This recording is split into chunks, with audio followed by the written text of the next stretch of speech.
ఈరోజు సమ్మక్క సార్లమ్మ జాతర ఏర్పాట్లే కాకుండా చరిత్రలో ఎన్నడలేని విధంగా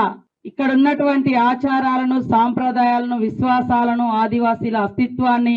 ఆత్మగౌరవాన్ని కాపాడుతూ మరి సమ్మక్క సార్లమ్మ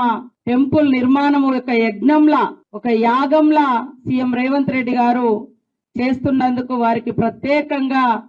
హృదయపూర్వక ధన్యవాదాలు తెలియజేస్తూ సమ్మక్క సార్లమ్మ ఆశీస్సులు వారికి, అదే విధంగా వారి కుటుంబానికి, రాష్ట్ర ప్రజలకు మరి ప్రత్యేకంగా ఇక్కడ చొరవ తీసుకొని పనిచేస్తున్నటువంటి శ్రీనన్న గారికి, వారి కుటుంబాలకు కూడా తప్పకుండా ఉండాలని సమ్మక్క సార్లమ్మను మొక్కుకుంటా ఉన్నాం. ఈ రోజు వాస్తవానికి 90 డేస్ మిషన్ లాగా మేము పెట్టుకోవడం జరిగింది, 90 రోజులలో చేయాలని. ఈరోజు ఎందుకంటే కొంత అక్కడ గ్రనైట్ అనేది మనకు అందుబాటులో లేకున్నా మరి అధికారులు, యంత్రాంగం బయట నుంచి తీసుకొచ్చి ఇక్కడ ఫిట్ చేయడం, ఇదంతా కూడా ఎంతో కష్టంతో కూడుకున్నదైనప్పటికీ కూడా మరి